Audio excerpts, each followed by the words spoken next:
Greetings and welcome to Earthling Cinema. I am your host, garyx Wormuloid. This week's artifact is Guardians of the Galaxy, overachieving stepchild of the Marvel Universe, and proud father of the enduring genre known as milk every obscure piece of intellectual property for franchise potential even if it kills us, which, as we all know, it did.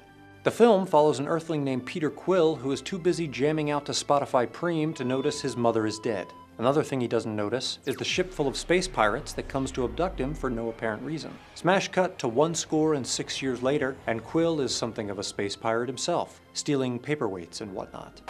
He tries to sell the paperweight, but there's a bounty on his head, and before he knows it, he's being attacked by a raccoon named Rocket, a tree named Groot, and a sexy gremlin named Gamora. The fight ends when they all get abducted by the circus. Once in the circus, a skinless carny named Drax tries to shiv Gamora because she's like this with some goth guy named Ronan who killed his family. But it turns out Gamora is more like this with Ronan. So Quill uses his human powers of butting into other people's business to suggest she help Drax bring Ronan down instead of getting killed. They escape to go try to sell the paperweight again, since that worked so well the first time. They travel to a giant head in the sky, which Earth poets called the Man on the Moon. There they meet the the collector. He opens the paperweight and finds an Infinity Stone, also known as the same MacGuffin that's in every other Marvel movie. As the Wild Thornberrys once said, handle with care.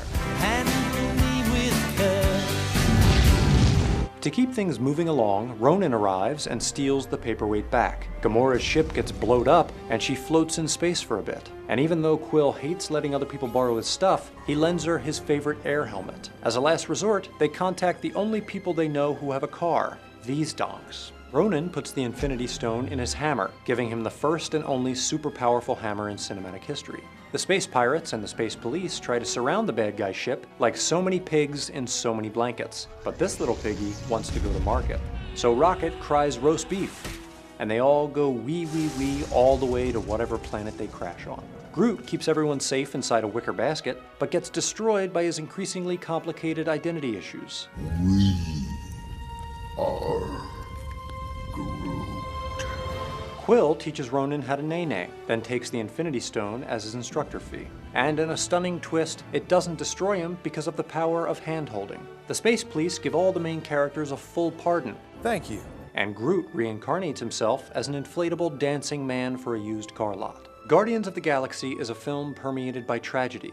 And I'm not just talking about plot holes. Nearly all of the film's main characters have experienced horrible misfortune. Quill's mother dies of disease, Drax's family was murdered by Ronan, Gamora's parents were killed by Thanos, and Rocket is plagued by a special kind of existential angst known as Frankenstein's disease. I didn't ask to get made! I didn't ask to be torn apart and put back together over and over and turned into some little monster! Ronan, too, is pushed to radical zealotry after witnessing his entire race near extinction, just as the Galapagos tortoise was before him. Yet despite the film's grim reality, Guardians of the Galaxy maintains a cheerful tone by way of its soundtrack, an assortment of 1970s and 80s songs primarily from Earth. These classic jams transform a spooky cave into a nightclub, and an inhumane torture scene into a nightclub. Quill's most prized possession is his awesome mixtape, because as Quill says, dancing is the greatest thing there is. It's the greatest thing there is. Clearly, he's never listened to any late-period Ryglar and the Kravdaglians. This frivolous attitude also manifests itself in the film's comedy. If a scene approaches potentially toxic levels of seriousness, it is often undercut by a moment of levity. I like your knife, I'm keeping it. That was my favorite knife. Indicating a cosmic need to laugh away the pain. Like this: ha, ha, ha.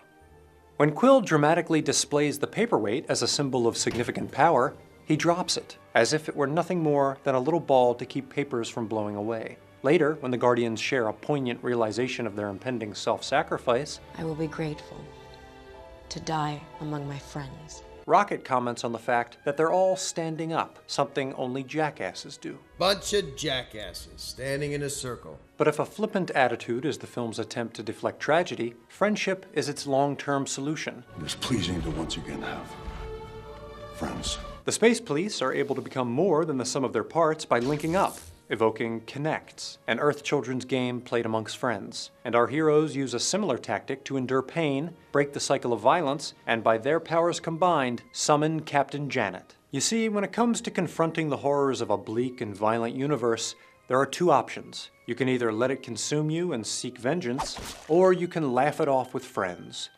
Me? I choose the former every time.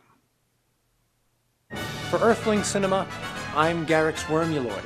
Accessorize your dog pool with glorious swag from this month's Pets Crate theme, Dead, with fun items from The Walking Dead, Deadpool, and more to get your puppy's tail wagging. You only have until the night of February 19th to subscribe and begin the February crate. So go to www.lootcrate.com/wisecrack to sign up and enter the code wisecrack to save 10% on any new subscription. And as always, thanks for watching.